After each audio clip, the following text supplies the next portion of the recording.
Bonjour à tous. Et c'est Judith, c'est maman. J'étais en train de vous expliquer, j'étais en train de parler de, de ce qui s'est passé quand j'étais enceinte. J'ai expliqué une partie sur les réseaux sociaux. J'ai parlé en Mina du Togo.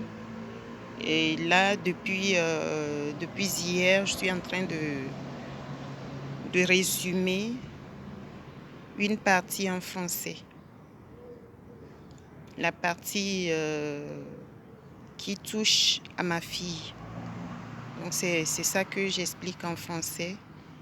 Et pour que, on ne sait jamais, si un jour je suis plus de ce monde, elle écoute la vraie version des faits. Donc, j'ai parlé sur la vidéo précédente que j'avais parlé de mon papa quand à l'adolescence, quand il m'avait conseillé de ne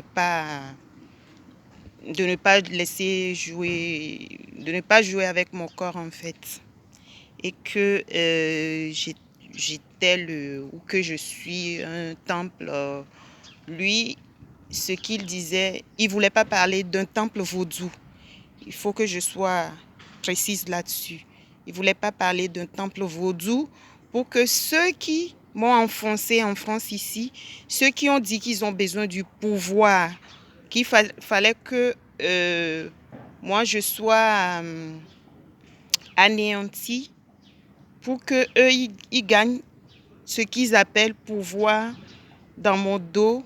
Ces mêmes personnes avaient déjà dit que je portais quelque chose en moi qui était de famille ou d'Adafianou, tout ça là. Donc, j'ai voulu vraiment mettre fin à cette polémique. Mon papa, lui, il était chrétien. Mon feu papa, il était chrétien. Et comme il savait que il m'avait donné une éducation chrétienne, et il me parlait dans ce sens en fait. Comme quoi j'étais le... Bon, quand j'ai parlé, j'ai dit cette partie à Amina, je pense que j'ai été plus claire là-dessus. Et là, en français, je n'ai pas précisé. Mais il faut bien que je précise ça. Et il parlait du temple du Saint-Esprit selon lui. Donc, comme lui, il était chrétien et il avait une foi chrétienne, pour lui, il m'a éduqué dans ce sens. Donc, il me parlait dans ce sens. Il ne parlait pas d'un temple vaudou, d'un fauteuil ancestral ou quelque chose. Non, non, non, rien de la sorte.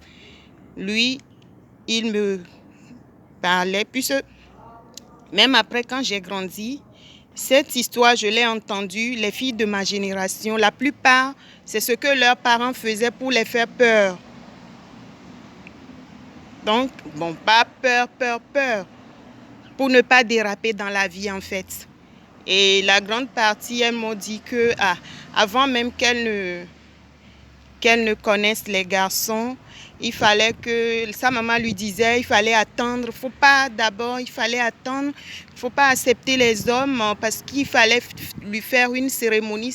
C'est ceux qui n'étaient pas chrétiens ça. C'est les parents qui ne sont pas chrétiens. Donc pour empêcher à leurs enfants de connaître les garçons avant la maturité, et ils avaient l'habitude d'inventer des histoires de ce genre pour ne pas qu'elle se lance dans la débauche. Donc, c'était juste ça. Donc, c'est là où j'ai compris que mon papa, lui, bon, comme il s'est peut-être retrouvé devant le fait accompli, moi, je lui avais déjà avoué. Et pour ne pas,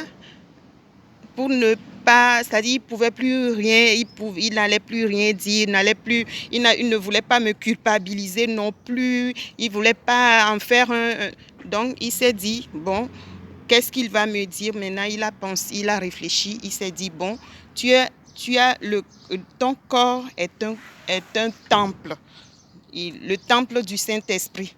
C'est ce qu'il m'a... Il ne savait pas non plus dire qu'il disait qu'il y a quelque chose de Jésus en moi. Hein.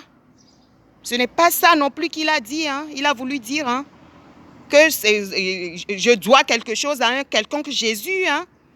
Ceux qui m'ont attaqué par rapport à ce nom Jésus aussi, hein, je m'adresse à eux, hein, qu'ils arrêtent avec moi. Je ne connais pas leur histoire de Jésus, de Satan, du diable, de tout ça. Ça ne m'intéresse pas tout ça.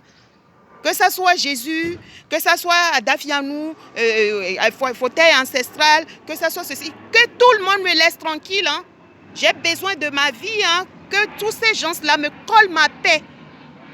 Que ces gens-là me collent ma paix. Tous les Togolais qui se sont réunis contre moi, contre ma vie, pour me détruire, pour me nuire à moi, qu'ils arrêtez avec moi. Arrêtez avec moi.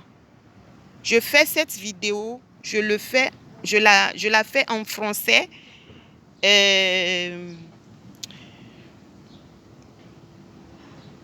Postée sur YouTube. Ma fille ne parle plus Mina. Il va falloir qu'un jour, elle comprenne son histoire. Ce qui s'est passé. Il va falloir que je lui en parle si je suis là. Donc, si je ne suis pas là, si ça se trouve qu'elle a quand même envie de connaître son histoire, c'est qui va lui expliquer? C'est qui va lui expliquer? Donc, moi, je fais cette vidéo dans cette intention-là. C'est avec cette intention que je fais cette vidéo. Je ne fais pas mes vidéos, pour les Togolais, les gens, les mal intentionnés, les gens qui ne veulent pas la réussite de leurs prochains, des autres. Je ne fais pas des vidéos pour ces personnes-là. Donc, je parle de ma vie. Je dévoile ma vie intime sur les réseaux sociaux par rapport à quelque chose. Voilà ce que j'ai voulu éclaircir un peu. Donc, si mon feu papa m'avait dit que mon corps est précieux, il ne faut pas que... oui, j'ai même fait une erreur tellement que je parlais beaucoup sur la première vidéo. J'ai parlé de précieuse au lieu de précieux, c'est pas grave. Donc, du coup, ça n'a rien à voir avec les histoires inventées des Togolais, conçues pièce par pièce, juste pour me nuire, juste pour me détruire. Ça n'a rien à voir avec leurs histoires.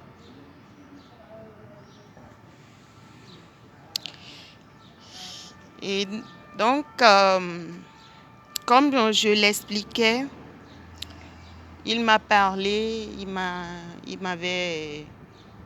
m'avait donné des conseils de papa. Et après, la vie a continué. Voilà, par rapport à tout ce que j'explique sur le père biologique de ma fille, c'est lui qui était parti de son appartement. Il m'a laissé. Déjà, avant de partir, il me tapait. Il voulait me faire, il a dit qu'il allait me faire, comme j'ai refusé, il m'avait donné 200 € pour aller me faire avorter.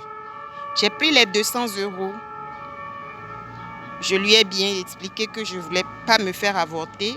Mais comme il a insisté, il m'a donné 200 €, je ne pouvais pas refuser l'argent. Moi, j'ai pris l'argent. Je suis allée m'acheter des vêtements adaptés à une femme enceinte, pour une femme enceinte en fait. Et donc, pendant des jours, il constatait que j'étais là avec la grossesse et tout. Il ne voulait pas, il voulait plus. Pas qu'il ne voulait pas, il ne voulait plus de la grossesse. Et maintenant, c'est la violence. Il me tapait. Il a dit finalement que comme je ne voulais pas aller me faire avorter à l'hôpital. Lui-même, de ses mains, il allait me faire avorter. Donc, il me donnait des coups de poing sur mon ventre. Comme ça, j'allais faire une fausse couche.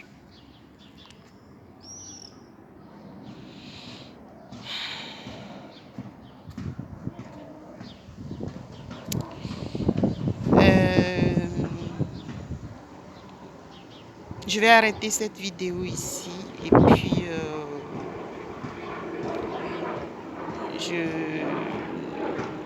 je parlerai du reste plus tard. Parce que là, quand je pense à tout ce qui s'est passé, ça me met vraiment mal.